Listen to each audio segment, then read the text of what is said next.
अस्सलाम वालेकुम वरहमतुल्लाहि वबरकातुहू। स्टूडेंट्स एंड व्यूअर्स, उम्मीद है खैरियत से होंगे। तो आज हमारा टॉपिक रहेगा regular and irregular verbs. Grammar का बहुत ही इम्पोर्टेंट टॉपिक है और काफ़ी कंफ्यूजिंग टॉपिक है। तो वीडियो स्टार्टिंग से लेके एंडिंग तक देखिएगा और चैनल को सब्सक्राइब करना, लाइक और कमेंट करना ना भूलिएगा। तो इसमें हम देखेंगे, सबसे पहले वर्ब को देखेंगे, फिर उसमें हम रेगुलर एंड इर्रेगुलर वर्ब में आएंगे। देखेंगे कि रेगुलर वर्ब्स क्या होते हैं, ये बनते कैसे हैं और इनमें इनमें और इर्रेगुलर वर्ब में डिफरेंस क्या है। तो लेट्स स्टार्ट। सबसे पहले हम देखते हैं कि वर्ब होता क्या है। ये पिछली वीडियो में मैं कवर करवा चुका हूँ, लेकिन फिर भी थोड़ा रिवाइज कर लेते हैं कि a word which denotes an action are the verb which a doer या subject does in a sentence. के एक ऐसा अल्फाज जो कि किसी एक्शन को, किसी अमल को डिनोट करता है, या कोई भी ऐसा काम जो कि एक सब्जेक्ट या डूअर जो करने वाला होता है सेंटेंस में, वो जो कोई काम करता है उस काम को हम वर्ब बोलते हैं। For example, I go to school daily. इसमें आई जो है एक सब्जेक्ट है। सब्जेक्ट कर क्या रहा है, इसका काम क्या है, ये एक्शन क्या परफॉर्म कर रहा है, गो, जाने का एक्शन परफॉर्म कर रहा है, ये इसका काम जानना है। So go is a verb here. दूसरी एग्जांपल है he came here to meet me. दोस्तों इसमें दो वर्ब हैं, एक है केम और दूसरा है मीट। के जो ही है, जो डूअर है, जो सब्जेक्ट है सेंटेंस का, वो क्या काम कर रहा है, उसका एक काम आना है और दूसरा काम मिलना है। एक काम हुआ, एक केम हुआ और दूसरा मीट हुआ, ये दो वर्ब्स हैं इसमें। अब हम चलते हैं फॉर्म्स ऑफ द वर्ब में कि वर्ब की कौन कौन सी फॉर्म्स होती हैं। A verb has basic three forms. तो बेसिकली वर्ब जो होता है, जो काम होता है, उसकी तीन फॉर्म्स होती हैं। कौन कौन सी होती हैं? सबसे पहले फॉर्म को बोलते हैं प्रेजेंट या बेस फॉर्म, दूसरी को बोलते हैं पास्ट फॉर्म और तीसरी को बोलते हैं पास्ट पार्टिसिपल फॉर्म। तो सबसे पहले जो प्रेजेंट या बेस फॉर्म होती है, जैसे इधर एग्जांपल लिखी हुई है क्लीन। क्लीन ये एक बेस फॉर्म है, ये एक प्रेजेंट फॉर्म है। इसकी जब हम पास्ट फॉर्म बनाएंगे तो यहाँ पे लिखा हुआ है क्लीन्ड। क्लीन्ड इसकी पास्ट फॉर्म है, और इसकी जब हम पास्ट पार्टिसिपल फॉर्म बनाएंगे तो ये होगी क्लीन्ड। क्लीन्ड इसकी तीसरी फॉर्म है।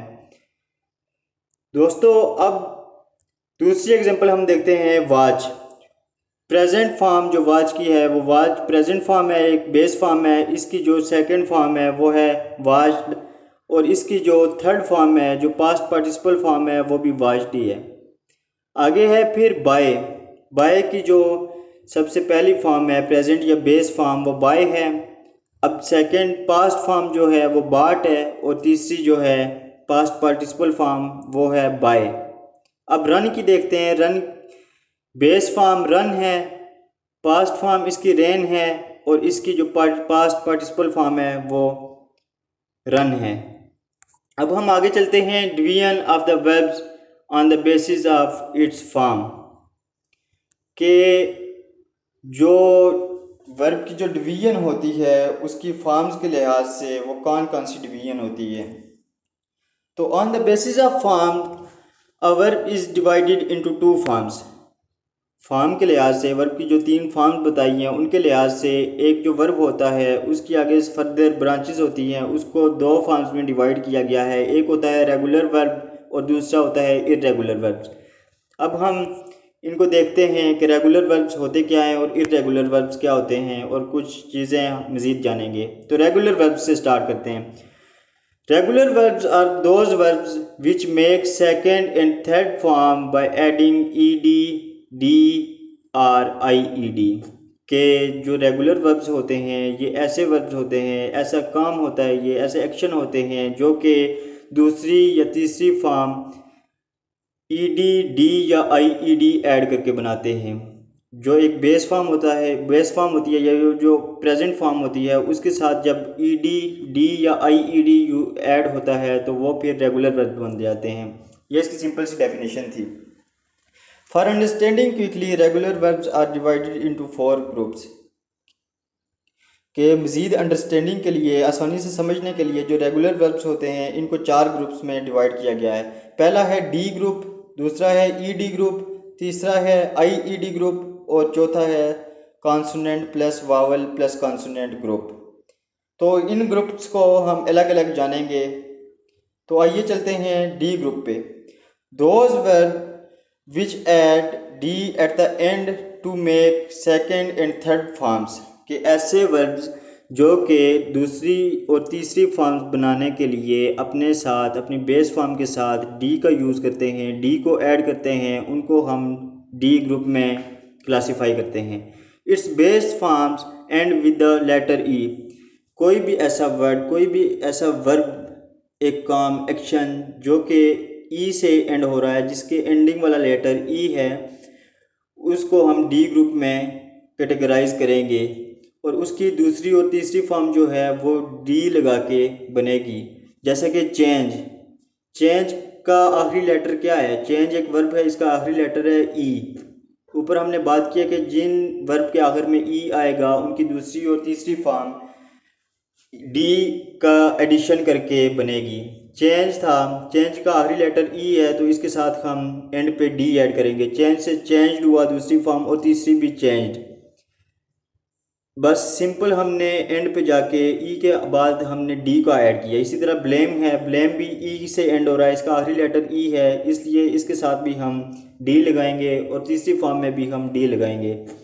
तीसरी एग्जांपल है केयर, केयर भी ई से एंड हो रहा है, इसका लास्ट लेटर जो है ई है, इसलिए हम इसकी दूसरी और तीसरी फॉर्म बनाने के लिए डी का एडिशन करेंगे, डी को साथ ऐड करेंगे तो इसकी दूसरी और तीसरी फॉर्म बन जाएगी। अब है नेक्स्ट ईडी ग्रुप, दूसरा group, verb which add ED to make second and third forms, कि वो वर्ब्स, वो काम, वो एक्शन जो कि अपने दूसरी और तीसरी फॉर्म बनाने के लिए ईडी का एडिशन करते हैं, उनके एंड पे ईडी ऐड होता है, उनको हम ईडी ग्रुप में क्लासीफाई करते हैं। जैसा कि फॉर एग्जांपल फॉलो, फॉलो जो है इसकी जब हम दूसरी और तीसरी फॉर्म बनाएंगे तो इसके साथ हम ईडी का यूज़ करेंगे। फॉलो बेस फॉर्म सेम की सेम रहेगी और जो सेकंड और थर्ड फॉर्म होगी उसके साथ हम ईडी ऐड कर देंगे, इसको हम ईडी ग्रुप में क्लासीफाई करते हैं। अब दूसरी एग्जांपल है क्लीन, क्लीन के साथ भी हम जब ईडी यूज़ करेंगे, ईडी को ऐड करेंगे एंड पे, तो इसकी जो दूसरी और तीसरी फॉर्म बन जाएगी। पास, इसके साथ भी, पास के साथ हम ईडी का यूज़ करेंगे दूसरी और तीसरी फॉर्म बनाने के लिए, पास के एंड पे ईडी लगा देंगे तो इसकी दूसरी और तीसरी फॉर्म बन जाएगी। अब नेक्स्ट ग्रुप है आईईडी ग्रुप, तीसरा ग्रुप है ये, verbs which end with y and add ied at the end to make second and third form, कि ऐसे verbs जो कि y से एंड हो रहे हों, आखिरी लेटर उनका y होता है, हम क्या करते हैं कि उस y को हटा के हम ied एंड पे यूज़ कर देते हैं।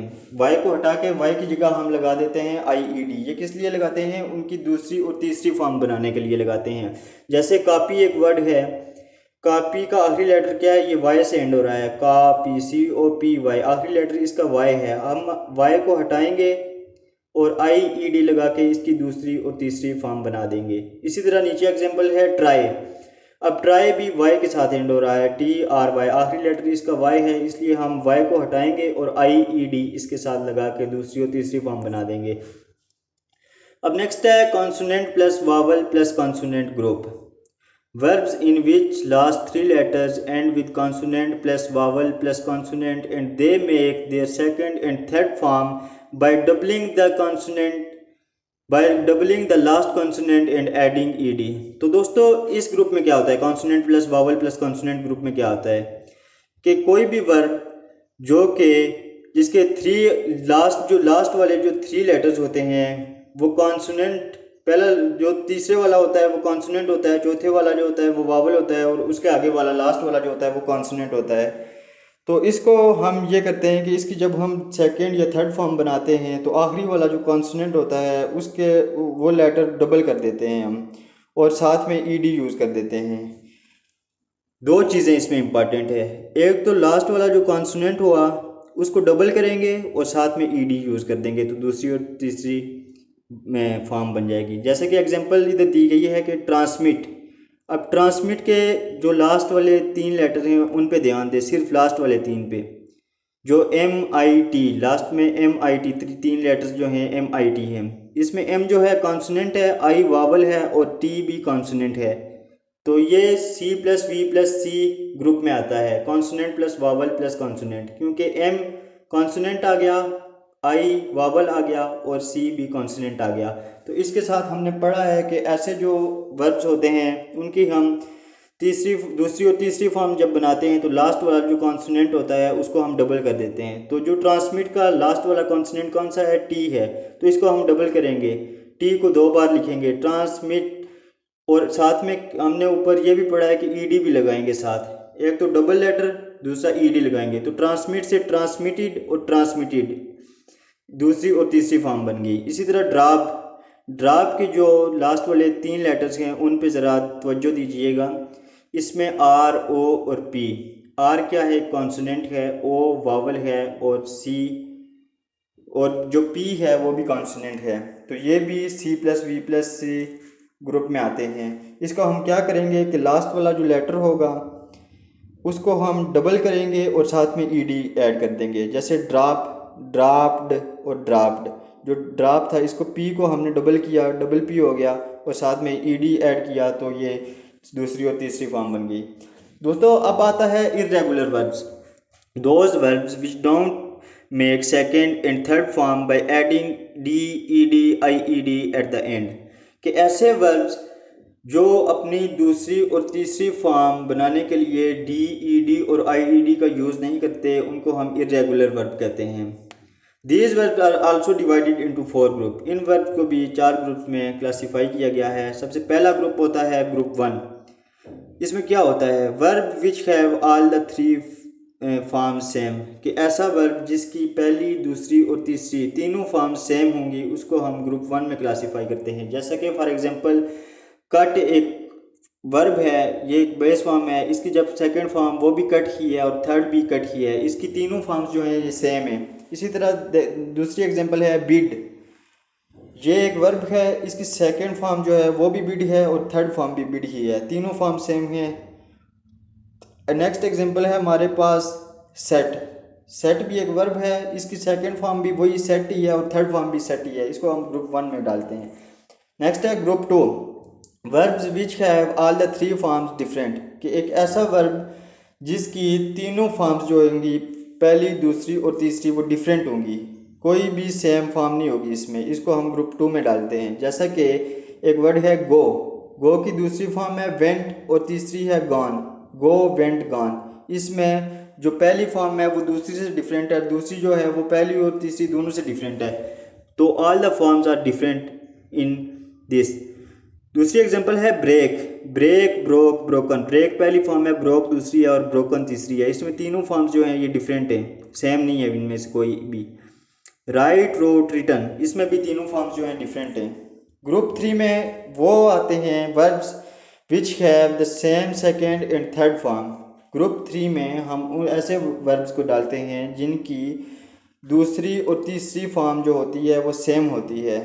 फॉर एग्जांपल बाय, बाय एक वर्ब है, ये फर्स्ट फॉर्म है, इसकी सेकंड फॉर्म है बाट और थर्ड है बाट।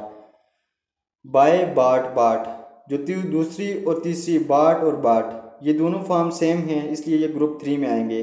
दूसरी एग्जांपल है डिग, डिग एक वर्ब है, इसकी सेकंड फॉर्म है डग और थर्ड भी डग ही है, इसकी जो दूसरी और तीसरी फॉर्म है वो सेम है, इसलिए ये ग्रुप 3 में आ गया। अब आता है ग्रुप 4। ग्रुप 4 में दोस्तों क्या होता है? Verbs having same first and third form. जो ग्रुप 3 था उसमें था कि दूसरी और तीसरी फॉर्म सेम होती है, लेकिन इसमें कुछ उल्टा हो रहा है ग्रुप 4 में। ग्रुप 4 में ये है कि पहली और तीसरी फॉर्म सेम होंगी और सेकंड फॉर्म जो होगी वो डिफरेंट होगी। फॉर एग्जांपल कम, कम जो है एक बेस फॉर्म है, प्रेजेंट फॉर्म है, इसकी जो सेकंड फॉर्म है वो केम है और थर्ड कम है। इसमें देख सकते हैं आप दोस्तों कि फर्स्ट और थर्ड फॉर्म दोनों सेम है, दोनों कम कम, फर्स्ट भी कम है और थर्ड भी कम है, लेकिन सेकंड वाली डिफरेंट है। ग्रुप 4 में पहली और तीसरी फॉर्म जो होती है ये सेम होती हैं, बाकी दूसरी डिफरेंट होती है। एक और एग्जांपल दी गई है कि बिकम, बिकम, बिकेम, बिकम, पहली फॉर्म है बिकम, दूसरी है बिकेम और तीसरी भी है बिकम। मतलब कि जो बिकम है वो 2 बार रिपीट हो रही है, एक फ़र्स्ट फॉर्म में और एक थर्ड फॉर्म में। फ़र्स्ट फॉर्म और थर्ड फॉर्म दोनों सेम हैं, इसलिए ये ग्रुप 4 में आया। तो नाजरीन, ये था आज का हमारा लेक्चर। उम्मीद है आपको समझ आ गई होगी। अगर कोई कन्फ्यूजन है तो कमेंट सेक्शन में काइंडली बता दीजिएगा। मिलते हैं नेक्स्ट वीडियो में। अल्लाह निगहबान।